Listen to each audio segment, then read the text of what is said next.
Welcome, in front of me I have SAMSUNG Galaxy Z Flip3 and I will show you how we can take screenshot without using physical keys, so without power key and the volume keys.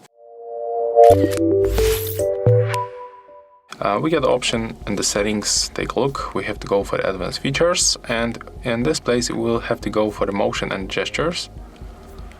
And we'll find this option palm swipe to capture. So we have to enable this option, and after that we have to swipe the edge of our hand across the screen to take a screenshot. So let's try. Basically we have to make something like that.